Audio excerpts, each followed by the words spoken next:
Shalom Yasha'Allah. I want to start off by giving all praises, honor, and glory to Yahweh, Bahashim Yahushai. Double honors to the apostles and elders of Great Millstone. Salutations to you brothers to the four corners of the earth, teaching this word in truth and sincerity. And what you see I have on my screen, what I want to go into today briefly, is you have a young boy that plays for the Milwaukee Bucks named Giannis. And I know I might pronounce his last name wrong. It's like Antito Akumpo, something in that way. I don't know how to pronounce it right. But this guy right here is an example of an Israelite that's born in Greece, Athens, with a Greek name. And also, they have gave him the nickname, the Greek Freak. Okay? Now, what does this put you in remembrance of when dealing with the scriptures? You had Israelites back then in the land of Greece with Greek names, as you see today. And he is an example of it, okay? Because they said Giannis, if that's how you pronounce it the right way, they said that's a common Greek name, okay? And also his last name as well, however you pronounce it. But the point is that you have this young cat, okay, which is an amazing basketball player, okay? Almost next to where he's going to be great, or just as great as LeBron James. But the point of the fact is that you have him that was born in Greece, which he is an Israelite, because his spirit bears witness that he's an Israelite, okay? Because we know Israelites only got salt and flavor and can play the game well as he do. That you have Israelites still in the land of Greece for many different reasons, okay? Now, before I go into this lesson and pull off scriptures, there's a couple things I want to mention, all right? Now, let's go to, just as you know, it's quick info, okay? So it says, Giannis and T. Tocompo. I don't even want to say his name no more. You can say that on your own. Was born December 6, 1994. Is a Greek professional basketball player for the Milwaukee Bucks, of the NBA. He stands 6'11". While he primarily plays small forward position, he also plays as a guard due to his ball handling skills. Let's get to the point. It says he is nicknamed the Greek Freak due to his heritage in athleticism. Okay, because what? He was born in Greece. Okay, so they call him the Greek Freak. But they say due to his heritage. Now, when we're dealing with the heritage, the fact is that this guy is an Israelite, okay? Because when you deal with heritage, right, his nationality, he comes from the seed of his father, which his father is an Israelite, okay, which will make him an Israelite. And then when you go into the more info, they say his background and his descent, his father is Nigerian, okay? And we have a lot of brothers that come from the west coast of Africa, where we migrated after we ran from the Roman persecution in 70 AD. And when we got scattered abroad, we ran into the outskirts and parts of West Africa, okay? Which there's a known fact that you have many Israelites to still keep our Jew customs in West Africa. Okay? So he's an Israelite from one of the 12 respective tribes. And more than likely he's probably from the tribe of Judah. Okay? But they said because of his Greek heritage, what I want to go into. Now, when you deal with heritage is what? Something that is handed down from the past as a tradition, right? And our traditions, our customs, our culture as Israelites, more importantly, is keeping the laws, statutes, and commandments that the Heavenly Father have given unto us. Okay? And keeping the ways, as our forefathers did, Abraham, Isaac, and Jacob. Okay? Like circumcising yourself, get circumcised the 8th day. Keeping a beard on your face, wearing your border or fringes of blue on your garment. Okay? Keeping a dietary law, keeping the high holy days. A lot of different things that pertain to our culture, our traditions that we keep as Israelites. Also, note that something that comes or belongs to one by reason of birth, an inherited lot or portion. Another one is something reserved for one, an inheritance. And cultural traditions that have been passed down from previous generations. What have been passed down to us? The law, statutes, commandments. Okay, that was given from who? Our forefathers, Abraham, Isaac, and Jacob. Okay, and the rest of our forefathers that kept the Israelite customs. Now, I want you to keep in mind that we had a lot of Israelites that had Greek names as well. And let's get a few of them. Let's go to Acts. Okay, the book of Acts. You know what? No, Slakia. Let's go to Romans. The book of Romans. Chapter 16, verse 1. It says, I commend you unto Phoebe, our sister, which is a servant of the church, which is at Caesarea. Now, Phoebe was an Israelite with what? A Greek name. Let's continue on to see more Greek names. That ye receive her in the Lord as becometh saints, that ye assist her in whatsoever business she have need of you, for she have been a succor of many and of myself also. Greek Priscilla and Aquila, my helpers, and Mashiach Yahushai. Now, dealing with Priscilla and Aquila, what? They were Israelites, okay, to follow the Lord. And that was helpers with Paul. But did you notice anything? They had Greek names. Continue on, verse 4 says, For my life have laid down their necks, and to whom not only I given thanks, but also all the churches of the Gentiles, the Israelite foreigners, okay? Likewise, greet the church that is in their house. Salute my well-beloved Puntus, who is the first fruits of Achaia, unto Mashiach. Greet Maria, who bestowed much labor on us. Salute Adronicus and Junia, my kinsmen, and my fellow prisoners, who are of note among the apostles, who also were in Mashiach before me. Greet Amphilius, my beloved in the Lord. Salute Urbane, our helper in Mashiach, and Stachys, my beloved. Salute Apelles, approved in Mashiach. Salute them which are of Aristobulus' household. Salute Herodian, my kinsman. Greet them that be of the household of Narcissus, which are in the Lord.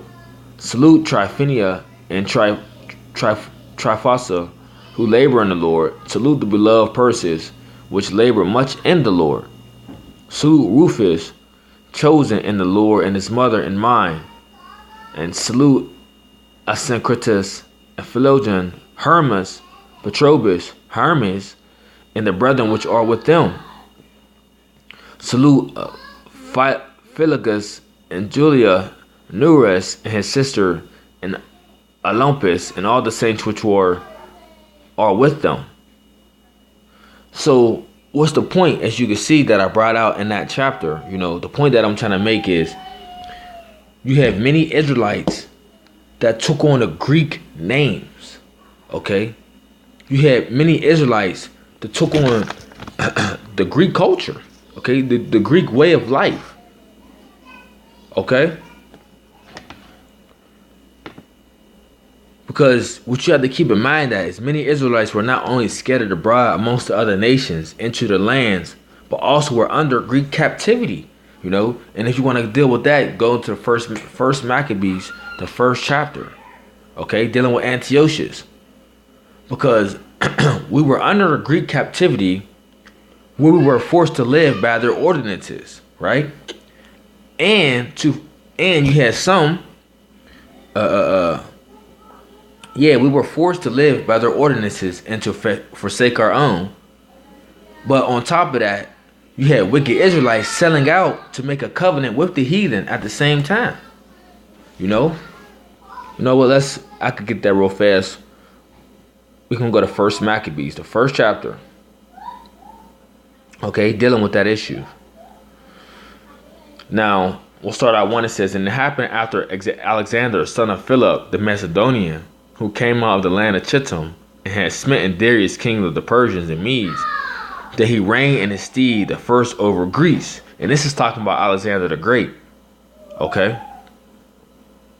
Now let's go down to his son Antiochus. Let's start at the 10th. Verse 10, it says, and there came out of them a wicked root, Antiochus, surnamed Epiphanes, son of Antiochus the king, who had been a hostage at Rome. And he reigned in 137th year of the kingdom of the Greeks. In those days went there out of Israel wicked men, who persuaded many, saying, let us go and make a covenant with the heathen that are round about us. For since we departed from them, we have had so much sorrow. So this device pleased them well. Then certain of the people were so forward herein, that they went to the king, who gave them license to do after the ordinances of the heathen. Whereupon they built a place of exercise at Jerusalem, according to the customs of the heathen. You see? So you had many of our people sell out and went after the ways of the heathen under the Greeks at this time, and forsook their own customs, forsook their own holidays. Holy days. I meant to mention, forsook their own customs and ordinances, that which was passed down from their forefathers. Okay. And dealing with in the New Testament, this is why the Jews, those of the circumcision, didn't want to deal with the Gentiles, as you will. Okay, the strangers, the foreigners, which they were nothing more than Israelites, by the way, who took on the Greek fashions. Okay. Verse 15, here we go to the point. It says, and made themselves uncircumcised, right? Reason why they were called the ones of the uncircumcision. You see? And forsook the holy covenant and joined themselves to the heathen and were sold to do mischief. Okay?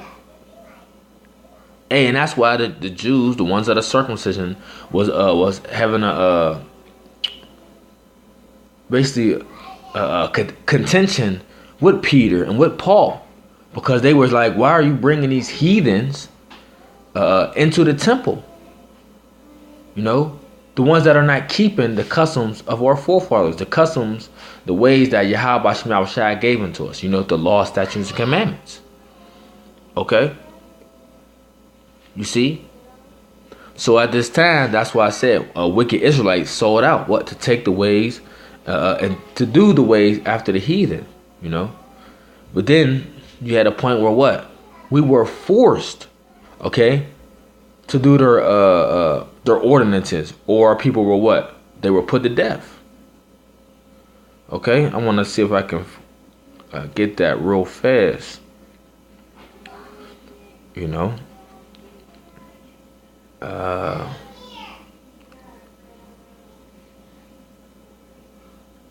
First Maccabees. Start at 41. And it reads, it says, moreover, King Antiochus wrote to his whole kingdom that all should be one people. You know, basically trying to start a new world order. Like as you see Esau, the so-called white man, trying to do today. It says that everyone should leave his laws. So all the heathen agreed according to the commandment of the king. Yeah, many also of the Israelites consented to his religion and sacrificing to idols and profaned the Sabbath. For the king had sent letters by messengers into Jerusalem and the cities of Judah that they shall follow the strange laws of the land, and forbid burnt offerings and sacrifice and drink offerings in the temple, and that they shall profane the Sabbaths and holy days, Salah, and festival days, and pollute the sanctuary and holy people. Set up altars and groves and chapels of idols, and sacrifice swine's flesh and unclean beasts, that they shall also leave their children uncircumcised. You see? Here they go, wanting us to forsake our law, and make their soul abominable with all manner of uncleanness and profanation, to the end that they might forget the law and change all the ordinances, right? And whosoever would not do according to the commandment of the king, he said, should die. Okay? That's the point, you see? So if we were not keeping their ordinances, right? We were not to forsake their ordinances, that what? We were going to be put to death. You see?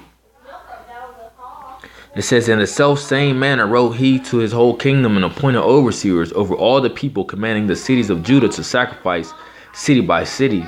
That many of the people were gathered unto them, to wit, everyone that forsook the law.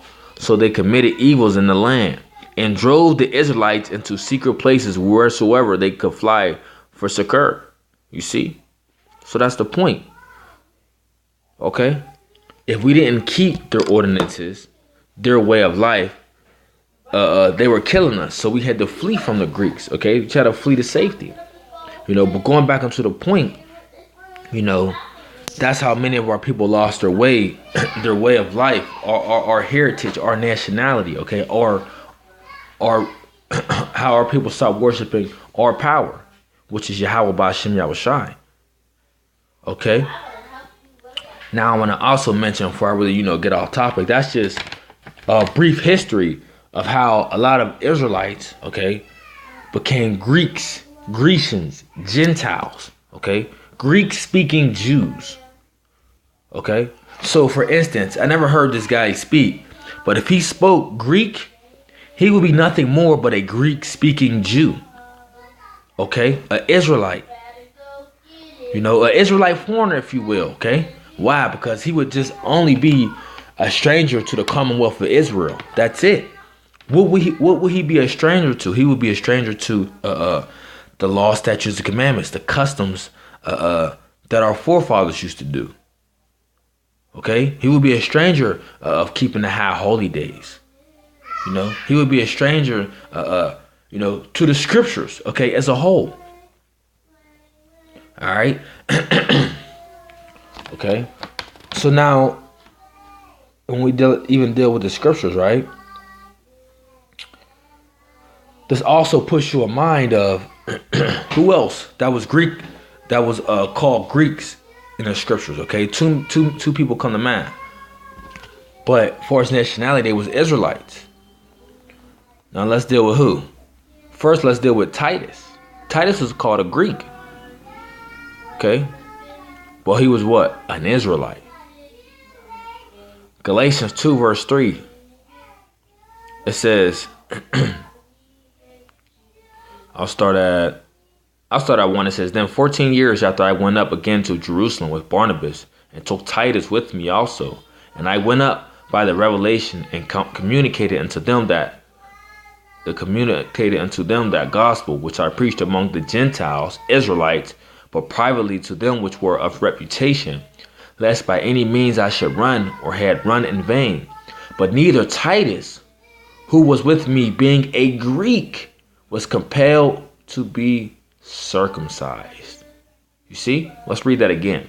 But neither Titus, who was with me, being a Greek, was compelled to be circumcised. Titus was an Israelite. Okay? He was just being called a Greek. Same what you have here with this guy Gaianus.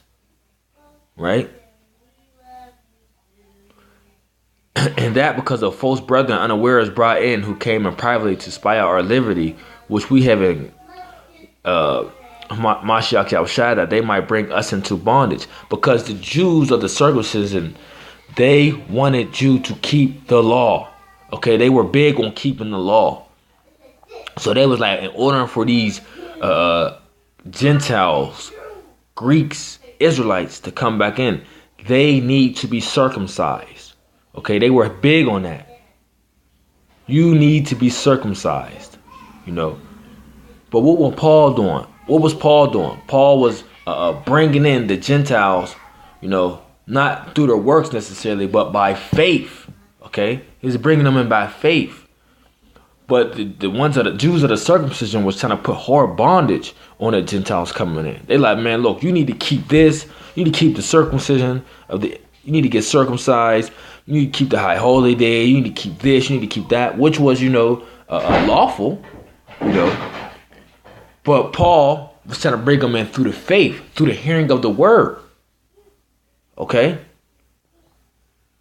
That's how he was trying to bring them in, because you got to get them to turn back to their power, turn back into their traditions and their way of life, and for them to believe. And then the works will come with it as your faith is built up. You know? Even with dealing with Timothy's father. They knew Timothy's father was a Greek speaking Jew. Okay, let's put that out there. He was a Greek speaking Jew. What's that? Acts 16, verse 1, it says, then came he to Derbe and Lystra, and behold, a certain disciple was there named Timotheus, the son of a certain woman which was a Jewess, and believed, but his father was a Greek. So people might say, well, was he must have been a so-called white man. He must have been an Edomite. No, man. He was nothing more than a Greek-speaking Jew. Okay? And even when you deal with that word Greek, right? I believe it's, let me see real quick. I believe it's Helen, I believe. Yeah, it's Helen. Because what? They were Hellenized. Right? And that's when I went into that history with Antiochus Epiphanes. He Hellenized us. Okay? And it says, which was well reported by the brethren that were at Lystra and Iconium. Him will Paul have to go forth with him, and took and circumcised him, because of the Jews which were in those quarters. For they knew all that his father was a Greek. So they like, look, man, Timothy got to get circumcised. Why? Because they knew he wasn't circumcised, because his father grew up keeping in the ordinances of the Greeks, the fashions of the Greeks. They wasn't circumcising most of them. They wasn't circumcising their children. They wasn't keeping the Israelite heritage, the Israelite way of life. Okay, they were following the ways after the Greeks, so they wasn't circumcising their children. Okay, for the most part. Okay, that's why they became Israelite foreigners, which means strangers to what? The Commonwealth of Israel. You know, and it's pretty simple. You know, but all in all, Paul's father was a Greek. Okay, and a Greek-speaking Jew. You know, that's all. You know, but, you know, I kind of went off topic and went in other directions. But I just want to primarily get that, you know, the Greek freak, right, Gaianus, which is Akion watch his games. I'm pretty sure you heard of him. This guy goes all out, man. Okay? Hey, he got style. He got flavor. You know, hey, he does his thing on the court. Okay? I give it to him. He does his thing on the court. Okay? You know, but to put out there that he's an Israelite. Okay?